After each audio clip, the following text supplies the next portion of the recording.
Welcome to show 145 of Silver Lining for Learning. This is the anniversary show, the 3-year anniversary show. And with us, our 4 final guests. At least we have 3 so far, and 3 out of the 4 were in year 1. 1 of the 4 were in year 3. She's come back within a couple of months ago. She was on the show. Kiran Sethi is with us. Thanks for coming and joining us from India. We have Shungye Chen, a co-founder of Silver Lining for Learning, coming from Shanghai, China, also the editor of East China Normal Review of Education, which is a wonderful journal, and many of us are publishing in it. We have Sophia Mendoza with us from LA Unified School Districts, who just had some contract negotiations. We'll be talking about the future of education as opposed to talking about budgets here today, but maybe it will come up. We also have Paul Kim with us from San Francisco Bay Area, another California person, who's the Assistant Dean of Stanford School of Education, the Chief Technology Officer, a pilot, probably a botanist when he wants to be. If he wants to be a forest ranger, Paul does everything, basically. And he's developed some new systems for asking questions, asking good questions. So we'll get at that. AI-backed question generation and asking system. Maxim Jean-Louis is supposed to be with us. He's going to be coming from an airport in New York. He's from Contact North in Ontario, which is providing a lot of training to people in the province of Ontario and has a big push in terms of AI in education. So Paul, Maxime, Sophia, Kiran, and Shungye will be talking about the future of education today on the show. And Chris Dede from Harvard is with us, as well as Punya Mishra, who put together the show every week and put together this on a new podcast format. We might want to talk about that before we get started. Punya is coming from Arizona State. Young Zhao is traveling from Australia to the US today and landing any minute now. He might appear on the show. He is basically truly the founder of the show, the instigator of the show. And so I have him to thank or throw darts at for all the work we've done the past 3 years. So we want to thank Young with all genuineness and honesty. He's tremendous in terms of what he's done. We couldn't have done it without him, without Punya, without Chris, without Shungye. So Punya, you want to talk briefly about the podcast format before we go to Q&A in terms of the future of education? Sure. So again, thank you all of you for joining us, because this is, I mean, if you'd have told me 3 years ago that we'd be every Saturday pretty much of my life would be spent with these guys, I would have cringed and run the other way. But it's been a wonderful journey so far. And one of the things that we've always wanted to do is make the show more accessible on other platforms, which was something, as the number of shows kept growing, it sounded even more a difficult task to do, to go back. But we had a wonderful team of volunteers who have been spread across the globe, who have been going back and cleaning up the episodes, setting things up. We had them all as guests last week, just to sort of recognize and thank them. I was just looking at the data for our podcast. Our numbers are pretty good, given that we haven't really announced the podcast yet. But the best part of it is listeners are from across the world. We have listeners in Panama. We have listeners in Korea, India, US, of course, is number 1. South Korea is number 2. So that's been just great to see that happening. We have almost 100 episodes of our past 144 available now. And I think in the next week or so, we will have our entire backlog up there. And then every show, this one, for instance, I will make sure that it goes on the podcast platform whenever I finish editing the video and uploading it. So I think that's a really exciting sort of growth in the show in our 3rd year. And so looking forward to, more people getting a chance to listen to these conversations. And so today's show, we kind of designed to be discussing not the past 3 years, but the future 3 years, and maybe even on to 5 years. And so basically, an open-ended question. It might evolve into other strands, other themes, but the nux of this particular show is the future of education and where you think we're headed in all stripes, in all sectors, in any way education is provided, delivered for whatever audience that you want to talk about. And so, anyone can take the floor and chat about what their vision is, what they think is coming, what they think we need to attend to and talk about today. maybe something that's not on Chris's radar or Punya's radar or my radar, but might be on your radar.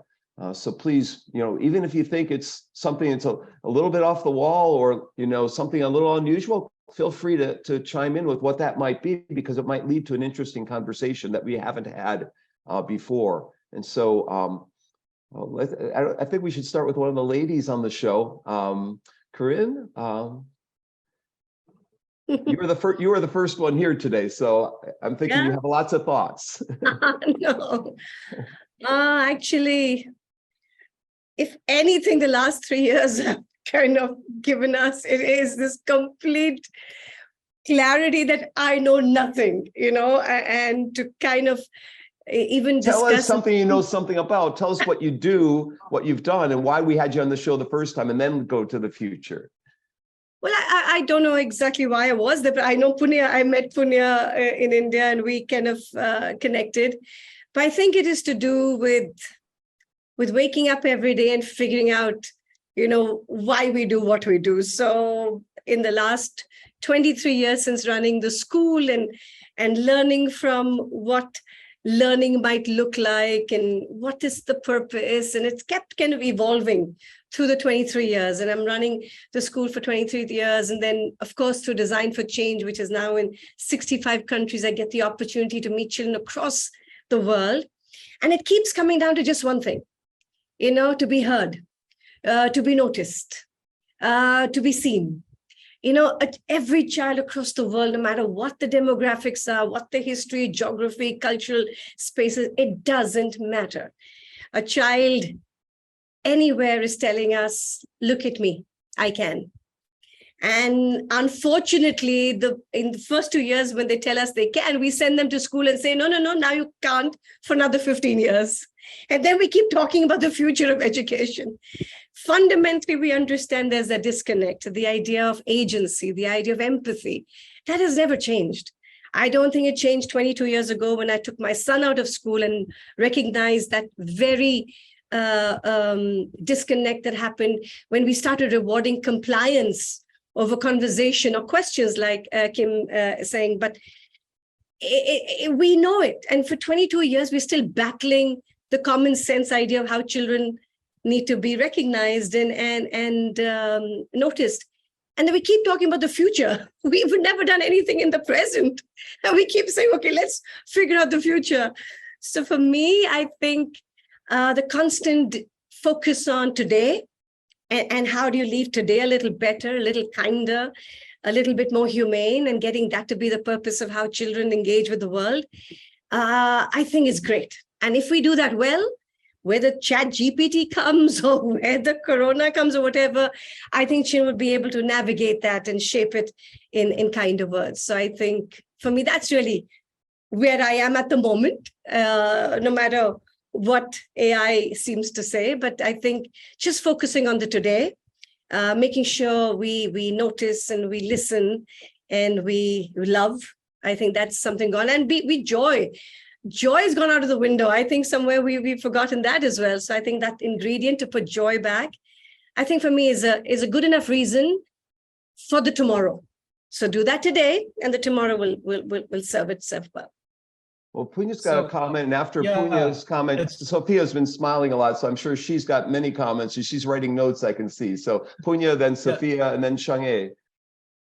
So it's funny that what you just said, because literally just before the show started, I was thinking about the movie Everything Everywhere All at Once and why that movie had moved me so deeply.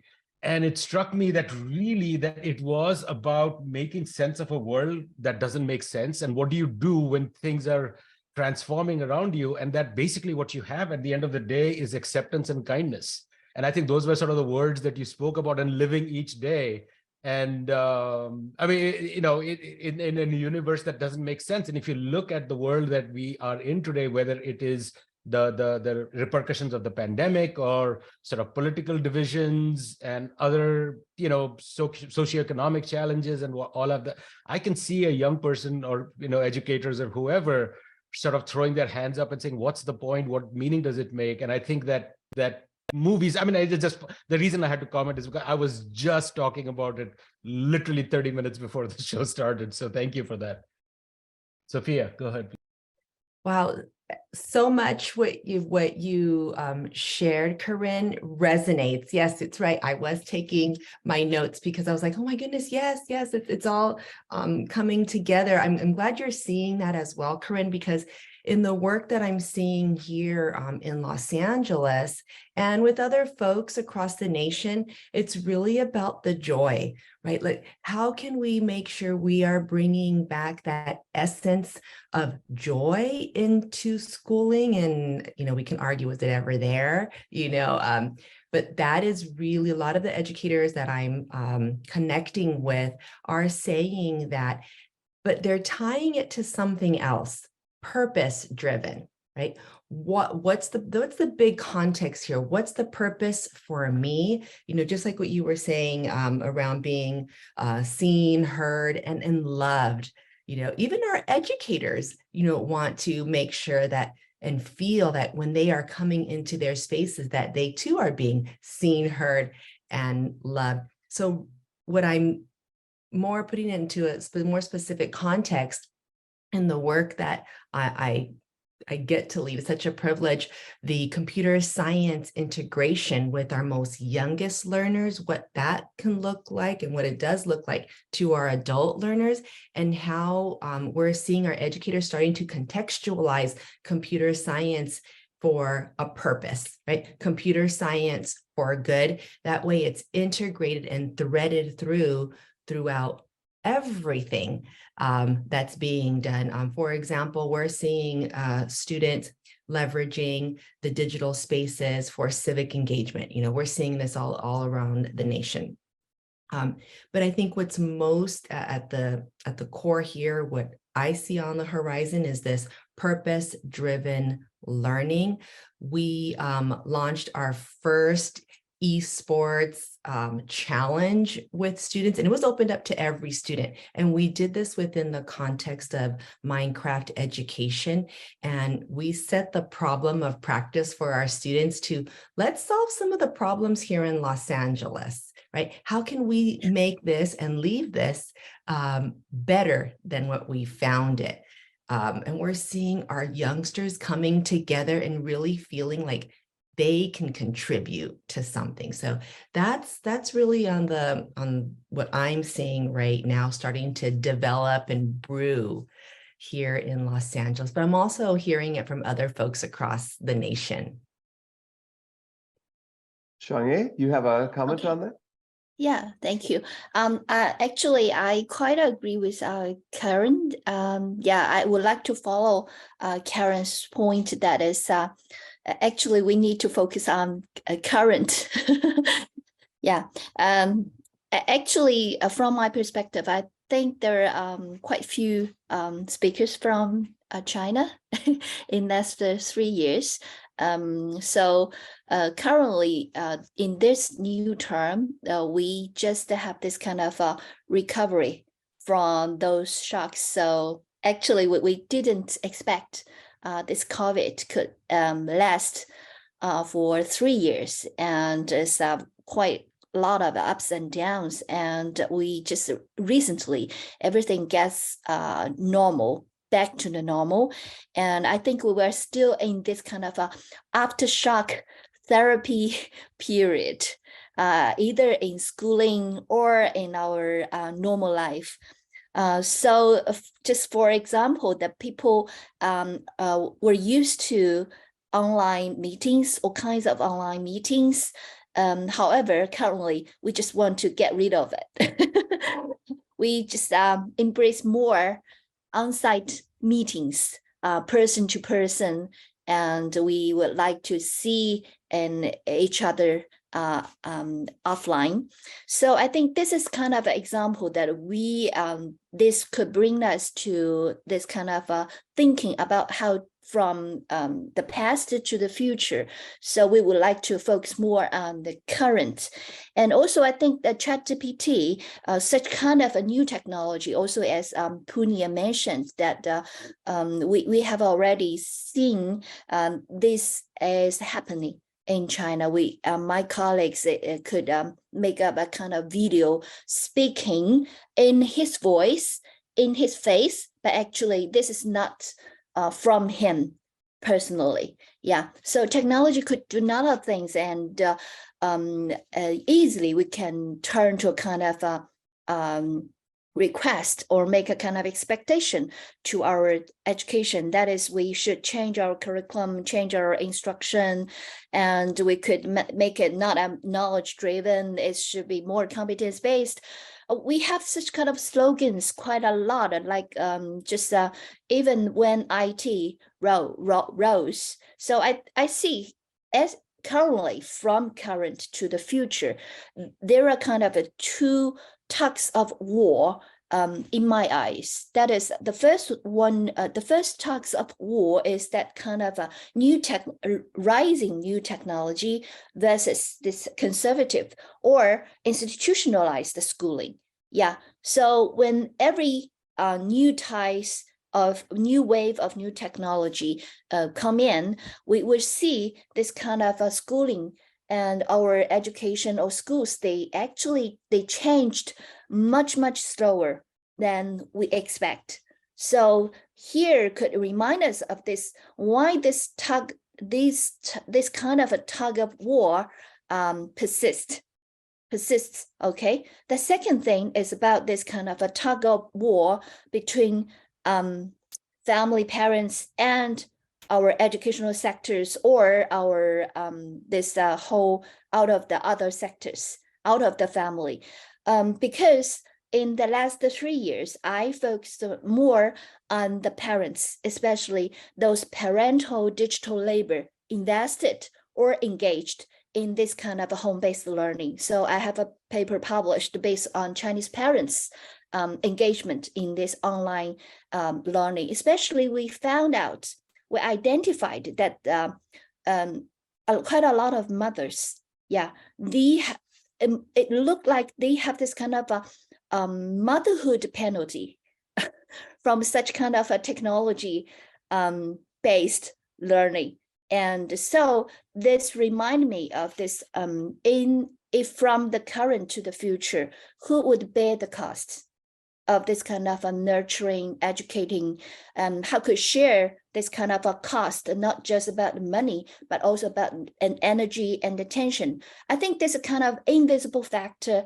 However, there is still could affect this kind of a tug of war, or just make it persist. So here is my sharing. Thank you. Thank you, Shungye. And we haven't heard from Paul yet. Paul, you want to give us some of your vision of the next 3 years and what we're looking at in terms of education, or comment on something you've heard? Sure. We're at the, hopefully, we're at the end of the pandemic stage. And then we learned a lot through the pandemic, and it was sort of an exercise for us to sort of look at how we are doing things and how we are educating children and so forth. And then I think one thing that has happened through the pandemic is that the level of a digital literacy has gone up. The perception about the value of the technology and online learning and that sort of things also have increased in terms of positive direction. So I think people value technology and online learning more. And now we are hit with the generative AI wave, which all forces us to look at, are we doing the right thing? Are we teaching the right thing in schools? And so I think these are generating a series of questions. And I think that one of them is we probably need to redefine what is learning, and what is school, and what is education, and how do we redefine in a way that will benefit our children to develop the competencies that they need to be able to serve as an effective citizens in the future of work. So I think there are a lot of questions that are rising, and I sort of look at all these changes as a sort of a joy, in my opinion. It's great that actually environmental pressure is helping us question and pressuring us to change and transform education. So I think it's a very positive thing. I know there are a lot of concerns as well, and I share the concerns. So, for example, Brookings Institute said that for the children living in the developing countries, they're way behind. The gap in terms of the education quality is so huge. And what they're saying is that it will take them 100 years to catch up to what is considered a quality education in the developed countries. So the gap is just going to be even widening further with the things like generative AI. And I think that many people who follow my work know that I care a lot about helping students asking good questions. And what we have seen in the past few months is that with AI, knowing a lot of things is not necessarily an important sort of competency. What's important is how do we ask the right questions and good questions so that we get the good results and good answers. And therefore, I have developed a series of tools using the latest GPT 4.0. And then anyone who wants to try, you can go to ask.smile.stanford.edu. It's kind of long address, but ask.smile.stanford.edu. And what I've been telling people whenever I got opportunity to talk to ministries of education in different countries, I kind of gave them a challenge. Have students ask STEM-related questions and see if they can get level 5-star questions. And if they do, send them to me with the screenshots so that I can give them a sky tour like the one you're seeing on my background. That's actually a photo over Stanford that I took while I was flying over it. This is what you will get if you make 5 straight level 5 questions in STEM related topics. So the reason that I'm trying to help students develop the competency of asking good questions is we need them to ask questions about everything. Who am I? Who are they? What is school? Why do I have to learn? And they have to build this curiosity about things around them. And then I hope that they find a cause. And if they get education, they gotta have a cause. They have to have a purpose. And a few months ago, I delivered a speech at a conference. It was about innovation. Why do we innovate even? And then my answer to that was innovation with a cause. What's the purpose of education and innovation? We want to learn to make this world a better place together. And if we can all think about that and ask a lot of questions, how do we do that? What if we were able to do X, Y, Z? What if we were able to change? I think these series of questions will help us learn, help us change our society and nation and world. So I said too many things, but I guess what's most important is let's question about everything around us and see what sort of answers we can get and share a peace and prosperity for all. Paul, is that sky the limit? Is that what they get because they're asking high questions, high level questions? Is that the meaning behind it? It's not about the competition of getting the 5-star out of this process. I think what's important is the curiosity that you will come up with. And then the process of reasoning and questioning, reflecting and pondering about your question as well as your friend's question. I think that's what's needed. Because we talk about 4 C's as a sort of a important competencies of the future, right? Critical thinking and so forth. What we see in our society is people are not necessarily doing the critical thinking, they're criticizing, without a cause. It's just that I see that a lot in the social media space as well. If someone brags about something, we don't clap them and say, wow, I don't get that joy. I don't get to go travel to that sort of places. And then they often criticize each other. So I think that we need more constructive feedback to each other so that we can help each other make this world a better place. So the question is, it's about the purpose, it's about the process, it's about the opportunity to reflect and learn. So our viewers, our listeners later on, this tool is free. Smile Oh, it Program is free, and it's AI based. It will generate questions at different levels, and it will evaluate questions at different levels. No, you generate questions. And You it evaluates them. Yes, you evaluate. So for example, if you say, what is EEG? Then it will say, well, that's an interesting question, but that's sort of a level 1 question because you can Google it simply and get that answer. So you're getting 1 star. But if you say a question like, what is the difference between EEG and FNIRS, the functional infrared spectroscopy, and why are they not reliable? If you ask that sort of questions, you will get higher level, because it's just not just requiring you to memorize and recall. You have to understand why things are different, why certain things are not reliable, and how do we improve the reliability and accuracy and so forth. So it requires more a cognitive task there, and or metacognitive task in terms of answering the question or finding the answer to your particular problem. So the more you're cognitively challenged or metacognitively challenged, that sort of questions, you will earn higher level recognition or more stars. Chris has a comment. So I want to thank all of you for these stimulating ideas. They've stimulated some thoughts in me that I'd like to share. I never thought that I would live through possibly 2 sea changes in the last couple years. You know, the pandemic was a big discontinuity, and we're still seeing how it plays out. And the fact that the world is now hybrid and it's not going back, and the fact that even the most remote area of the world has online in a way that might have taken decades otherwise, those are very positive things. And now generative AI may or may not be a sea change. It depends on how we handle it, but it opens up some possibilities of being a sea change. As Paul said, if we take it seriously, it really calls into question what we should be teaching and learning, which is has been a question for many of us for a long time, but now generative AI is putting some pressure behind the answer to that question.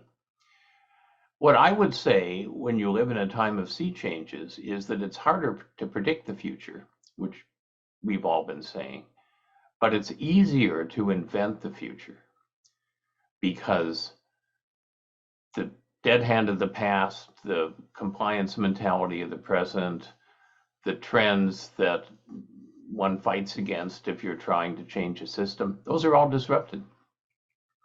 And I think that combining profound questions about teaching and learning with the access that an online infrastructure everywhere gives opens up the chance to invent really a very, very interesting future compared to what we might have thought was possible several years ago.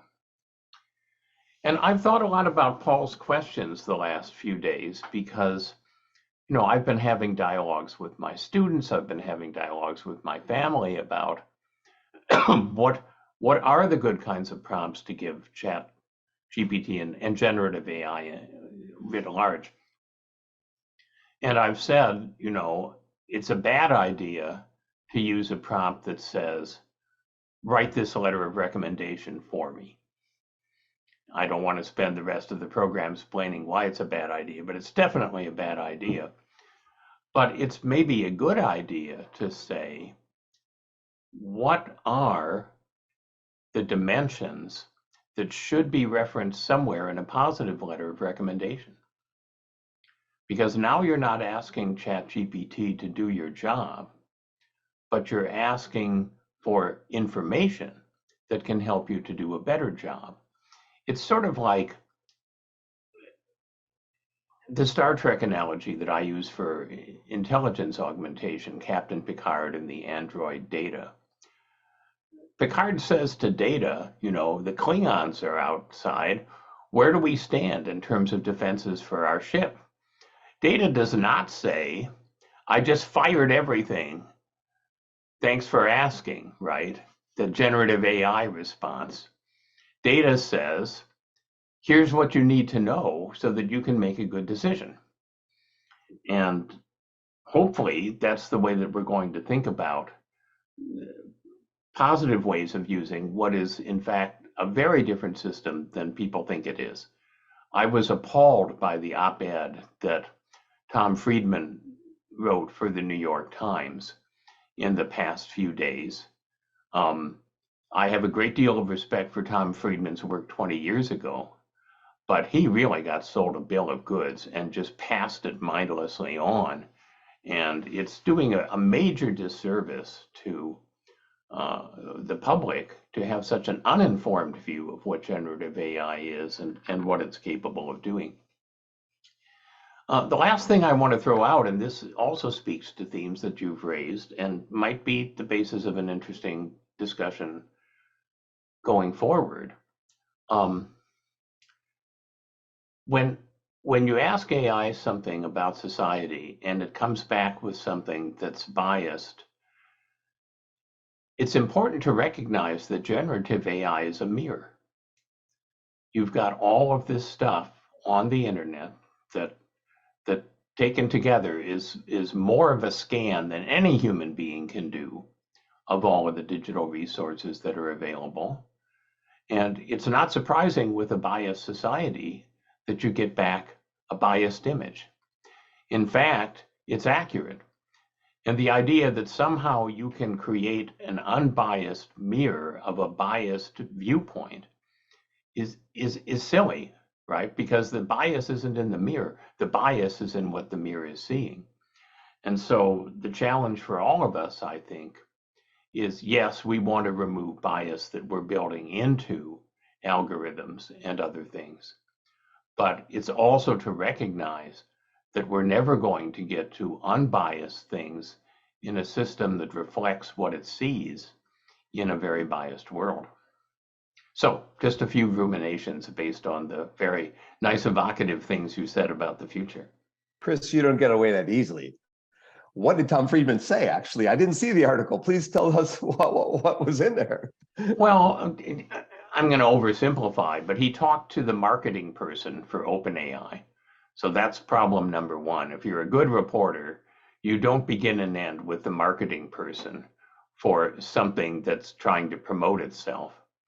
And he said, you know, this is essentially a turning point in the history of civilization, blah, blah, blah. It's the sort of gee whiz view that in every single hype cycle of AI, people say, oh, this is the turning point in the history of civilization.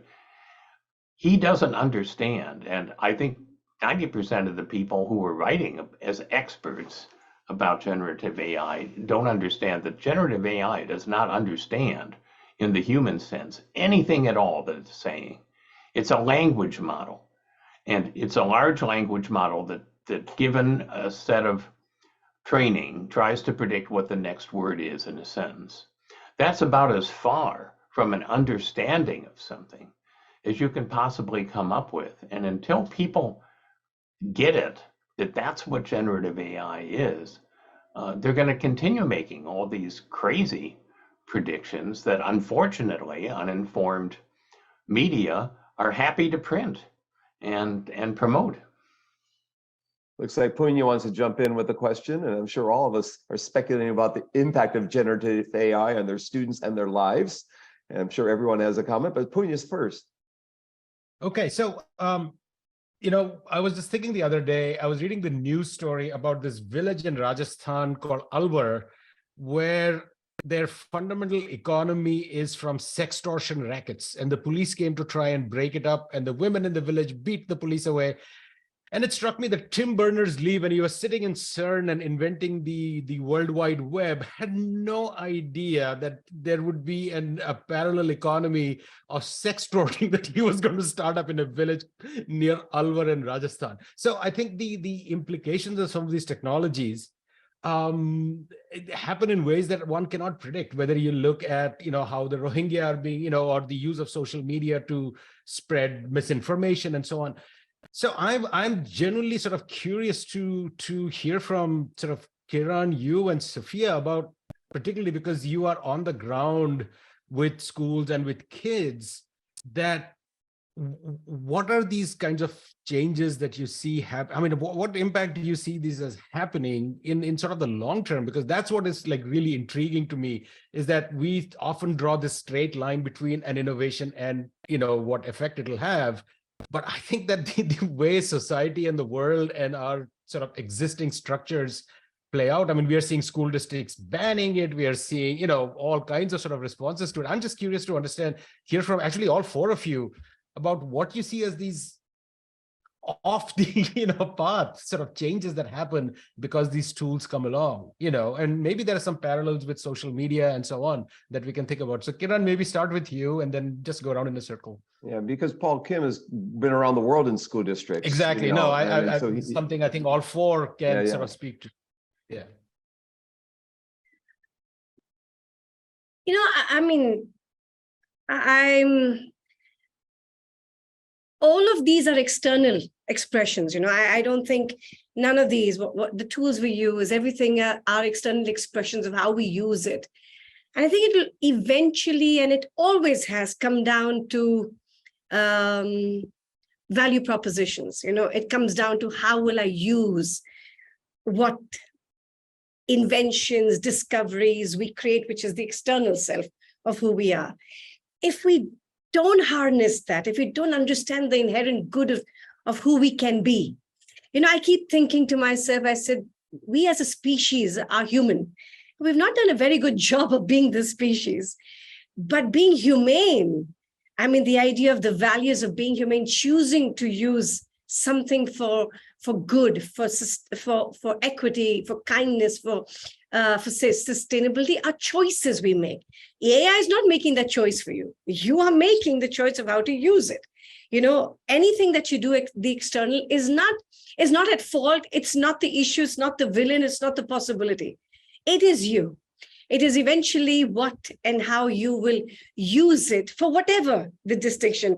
I mean, I often sort of think about that quote that I think it was, I'm not quite sure who it was. There was a survivor from, I think, the Holocaust who said, I am suspicious about education, because I've seen good doctors build gas chambers or engineers build gas chambers. So there's this suspicion that education can give you competencies, but values will tell you how you will use these competencies, right? And we've seen enough and more around the world about leadership that is talking about a certain value proposition that sometimes I find alarming, that how many people resonate with that.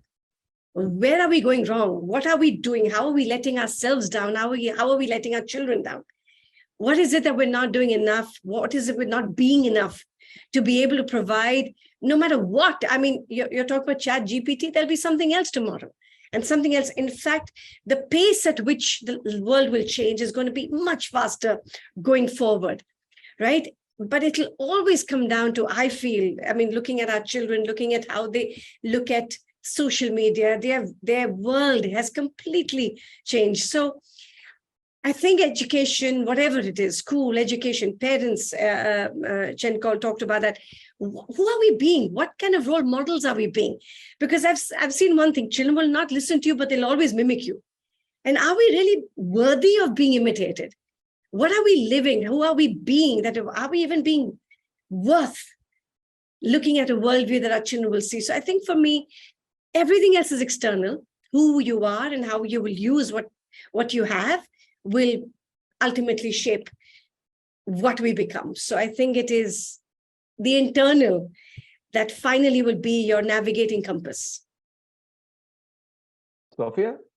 Thank you. Sophia? On that note, there is, when we think about what we're seeing in the K-12 world right now, there have been so many, I wouldn't even say bubble up. It's like in our face, thinking about how these in our face issues, problems, and how can we leverage or utilize some of these emerging technologies like what's here now or what's on the horizon. So I'm glad you mentioned that, because what's on the horizon, maybe it can support what's in our face right now. What I'm talking about is this crisis, this of our students and our families and our educators, the mental health issues that are on the rise. I mean, even before pandemic, it was here. It was kind of not talked about a lot. It wasn't funded appropriately. We were already seeing that on the rise. And now that our students experienced what they've experienced, our families, the loss, what they've experienced, I really want to turn to how can these emerging technologies help find solutions to the mental health wellness. I want to call it wellness and our well-being and the opportunities for us to talk about it and normalize it, because there's still, we talked about bias earlier, there's still a lot of bias, negative connotation. But if we don't harness this opportunity that we're in now, our future generations, the next 3 generations are really going to be impacted. So I would really like to see how we might harness this emerging technology to support the mental health and well-being of students, of our school staff, or of our administrators and of our families. Because if we don't do something about it now, with all the signs are there, we're going to be in some really big trouble down the road. So that's something that is really at the forefront. When I'm at schools visiting with our principals, that's always coming up. And how might we utilize some of the technologies to help us mitigate and support and normalize talking about mental health and well-being and accessing support? So Shungye took your mic unmuted, so I assume you want to jump in here, Shungye? Yeah, I share Karen and Sophie's concerns. Actually, I have to admit that currently I'm also in a kind of a confusion. I don't know where should we head to or head for. Because just from where I observe, I heard from parents or educators, actually, even under this kind of a gigantic a movement, in this gigantic movement of education digitalization, also promoted in China, our new Minister of Education have this kind of a new interest in promoting this. However, educators and parents, we just be very, very tired of using and applying all kinds of technologies. And also during this kind of a pandemic period, I also have this kind of various struggles or fights, sometimes some fights with my kids over those kind of a technology use. So I share this kind of concerns with Sophia, and really, I don't know whether we could use those emerging technologies to make them more happier or have the more joy or well-being. So I think that is still my questions. Yeah, so I just share my concerns and also my confusion with you. Thank you. Thank you. And Paul, you want to jump in here? Sure, I'd like to share my recent experience in Lebanon working with the Syrian refugee children. In fact, that after the trip to Lebanon, now I am using social media tools to communicate with those children, like Instagram. I'm texting with those children these days. And thinking back a couple of years or a decade ago, was this possible?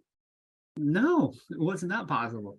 Now I am texting with the teachers in Tanzania and Instagramming with the children in refugee children in Lebanon and so forth. And also, last year I took the Smile Pi, which is a Raspberry Pi based server, Wi-Fi, everything in one little box, and it runs on a battery. So in Lebanon, when the electricity goes up and down every hour, and internet is unstable especially in those refugee camp areas. And I was able to provide the Smile Pi to the local teachers who'd never really had any access to reliable electricity and internet. And they are able to have this local classes with this small Smile Pi. Things like that, looking back, overall, technology in general, I think made a huge progress in improving access to education. And now with AI and various tools integrating all kinds of AI, these tools are just to augment human intelligence. If we use it right, there's so many ways to advance in ways of providing better quality education and engaging students in a much higher level order thinking and learning opportunities, etc. So we just have the right purpose, and we got to have these in the right place at the right time. And otherwise, this will be just confusing for a lot of people. It will be a threat to a lot of people, and so forth. So I think an earlier point that Kiran made, and also Shungye and Sophia made about the purpose-driven. And I use this analogy a lot. Ammonium nitrate. Ammonium nitrate. When I went to Lebanon, there was the Beirut port that was blown up by this huge pile of ammonium nitrate. And ammonium nitrate is used to make fertilizers, or it could be used to make bombs. So what do you use that? What do you do with a powerful resource, whether it's ammonium nitrate, or it's a technology, or knowledge itself? If we have the right purpose, if we have the right cause, it can really change the world. It can really make this world a better place for all. And I think that as an educator, we have to show the best practices of using technology and resources and powerful resources to make this a world better place. And that's our job. And the problem is, how can we do more of these wider and in more places? And how do we get more people to join in this journey of making this place a better place? I think that's something that we want to ask ourselves and share our thoughts. So those are the kinds of things that come to my mind. So Paul, you were in Palestine when you had similar situation with electricity only available a couple hours a day. I do have a question for the whole panel after this, but just a brief, quick question for you, Paul. How do you find yourself in these different environments? How do you contact people in these different countries? I know you worked with blind children in India, you worked with blind children in Dominican Republic, you worked with, migrant worker children in Honduras and Mexico. You've been in all these different environments around the world, and going to Palestine, amazing. Lebanon now with Syrian refugees. How do you get to go to those places? I'm just, do you call someone up and there's a hotline, a switchboard, or what? First of all, I never look for a new place to go. I never search for anything. I always find opportunities through classes at Stanford, because we have students coming from all over the place and they speak the language. So otherwise, if I don't have a student or someone who can translate for me, who can explain for me, I wouldn't even dare to go, because I would look very dumb without knowing what's happening or speaking the language. So oftentimes it's led by students, offline or online. I have done some online education as well, like a MOOC. When I delivered the MOOC with 20,000 students coming from 170 different countries, I gave them projects to change their community. So I get all kinds of ideas, and people connect and they find me and then invite me and so forth. So I never plan any of these trips. It just happens. One thing leads to another, and that's how things are happening. In his MOOC, by the way, if anyone's curious, he's got a chapter in my book I'm happy to send. It's called Designing a New Learning Environment, where he had collaborative teams from around the world. And that's the way it's, innovation, right? So my question for all of you, unless Punya or Chris want to jump in with one before I ask, because we are limited on time here. So Punya or Chris, you have something before I jump in? Go ahead, Okay. Chris. So there's been a number of, I would call, principles or designing a new curriculum for education, looking out the next 3 years.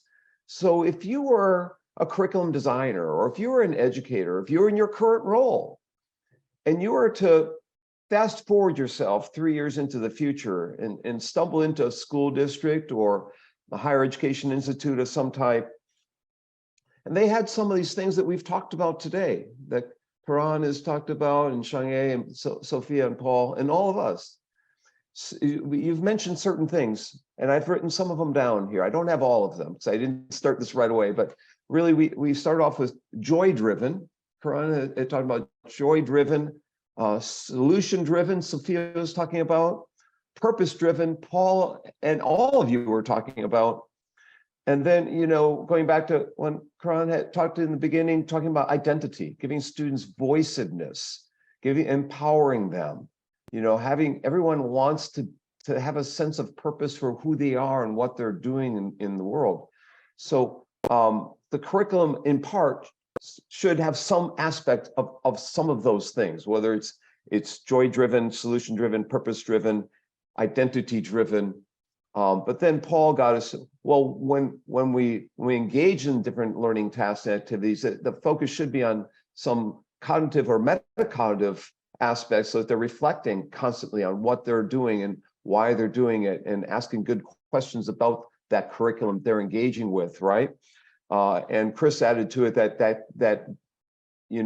curriculum should involve not just tasks that are provided, but there should be idea generation happening, that students should be entrepreneurial or innovative in that particular curriculum. And all of you have talked about, well, where technology would play a role is in augmenting what humans are doing. So in technology augmentation, right?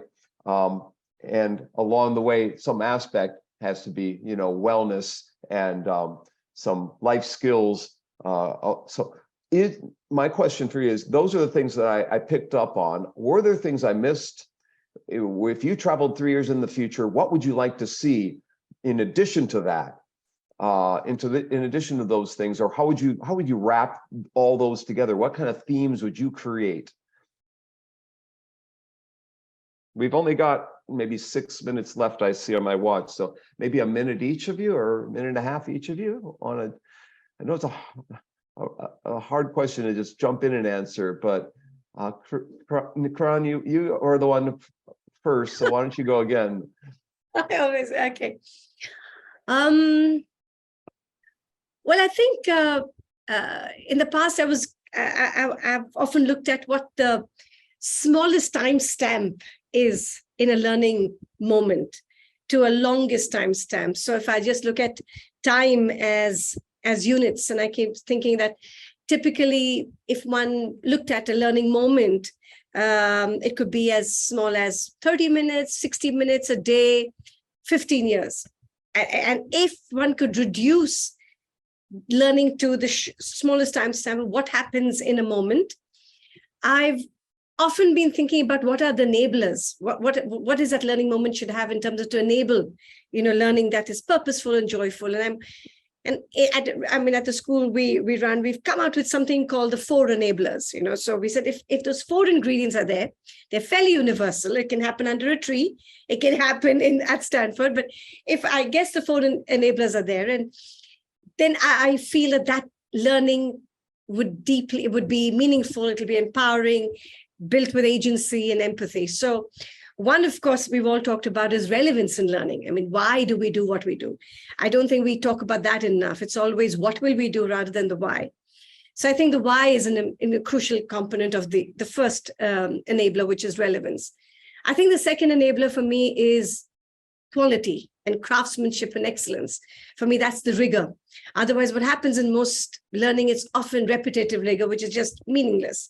So how can rigorous engagement be factored in? I think the third for me is relationships. Nothing can happen without the heart. So how do you create authentic relationships with learning, with each other in that space? And how do you create a safe space that is safe and filled with aspects of relationships and empathy? And I think the fourth, and I think Paul talked a lot about that, was the metacognitive part, with the reflection. Often learning is devoid of reflection because we're covering stuff. We walk in and we walk out of a class without giving the time to reflect on what did we learn? What did we pick up? What are we curious about? But I think these four are incomplete without repetition. I think we just have to repeat these four enablers every time. This can't be a once a week idea. Oh, during project time, there just has to be the four ingredients that you repeat so that it becomes a habit of mind. Because habits of mind are created over time, not overnight.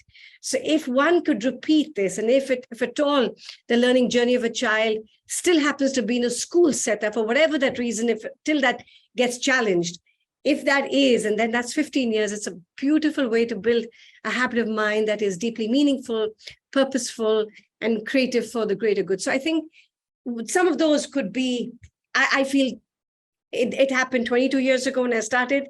They're still true today. And I think they will be true. And all of this should be always for the greater good. So yeah, that would be possibly what I'd like to see. That's wonderful. Thank you for sharing that with us. We can have another show on those four things, the ingredients, and maybe add a few other ingredients to it. Sophia, you have any ingredients to add or anything to share? I definitely, thank you so much for that. That was just, again, it keeps resonating so much with me. Yes, I have four other ingredients I'd like to add. Along this journey about transforming teaching and learning, there is someone who has really influenced the work that I've been doing here in LA, and that's been the work of Dr. Mitch Resnick and his 4 Ps. So I'd like to add the 4 Ps. We talked about the purpose earlier, the purpose, those projects that are purposeful and meaningful to our students, but really in that playful, joyful way, and in collaboration with your peers. I really want to see more of that happening, but not only just in the K-12 silo. I really want to see our industry partners come in and listen to our educators, listen to our families, but most importantly, our students, listen to what our students want to achieve, because we know our industry partners are out there creating, sometimes in silos. So we want to make sure that whatever they're creating is done hand in hand with our educators and our and with our students and our families, but also bringing in our higher ed partners. And that's what I love about this group here today, the impact that higher ed has on K-12. Again, coming and partnering together, creating some research practice partnerships that can really leave us and the better educational system ready for whatever might come next. So those are some of the ingredients that I'd like to add. The 4 Ps, bringing in more collaboration with our industry partners as well as with our higher ed partners as well. Well, Sophia, you forgot one other P. It sounds like we collectively have a paper to write. I'm ready. And Shungye has a journal that can appear in. So it's affiliated with this show. It's an excellent journal. It's called ECNU Review of Education, East China Normal University, and she's the editor. So Shungye, you want to jump in here? Yeah, actually, I don't have any ready answers for this kind of the future curriculum and instruction. If there were anything I could remind when making this, that is one, how to be about the ignorance. Actually, how can we remind us of this kind of ignorance, a valuable ignorance during this kind of knowledge society or knowledge age? And the second, how to be human. Actually, in the future, we can see more or less we are technologically blended being. Yeah. So what make us human? I think this is 2 things that we should remind us and bear us when making those curriculum and instruction decisions. Yeah, thank you. And Paul. Yeah, In the wrap-up role, Paul. sure. I think the first thing we probably need to focus on is redefining education and what school means. And I think we have to make it more suitable for the current generation of children. We cannot educate our children the way we learned. They are definitely different and it's different time. So I like to see quality education and equitable empowerment opportunities accessible for all learners, no matter where or regardless of their background. And that's what we need to work on. And I think technology can play a significant role as an enabler. And we have the job to share the best practices. Well, we just got an email from Jean-Louis, Maxim Jean-Louis, whose plane got delayed, and that's why he wasn't on this show, and we'll try and bring him in next week. This has been an excellent show with Sophia. Sophia, it's just great to hear from someone who's in charge of such a large school district, as well as Kiran, who's created so many schools, and Paul, who's visited so many schools around the world. So, if we don't hear children's voices within this show, we're doing something wrong. So, this has been really enlightening. And I think we do have several papers we're going to write from this one. And I think we need to convene a little bit. I'm going to chat with Sophia and Kiran and Paul after the show and see if we can create something for Shungye's journal. So we can create something from this episode. I want to thank Kiran and Shungye for showing up at midnight, and Kiran for showing up 9:30 at night in India, and Sophia at 9 a.m. in LA, as well as Paul and Chris in the East Coast in Boston in the cold weather out there and snow and so forth coming. And Punya for putting this all together, and he'll put this up in YouTube for us all, as well as podcast shows in Apple iTunes and other places. So we are at the end of our Silver Lining for Learning episode 145. On episode 146, we are going to hear from Sugata Mitra from India, who created the Hole in the Wall project, the Granny Cloud, who inspired Slumdog Millionaire and many other things. He'll be coming to us at night there in India, same time here, 12 noon Eastern, 9 a.m. Pacific. We'll might also hear from Maxim John from Canada, from Contact North in Canada, which is doing a lot of training and employee development and creating new educational programs and getting them out to the northern reaches of Ontario, and lately a lot of AI in education. So we have an exciting show next week. We had an exciting show today. I want to again thank everyone for appearing on this show.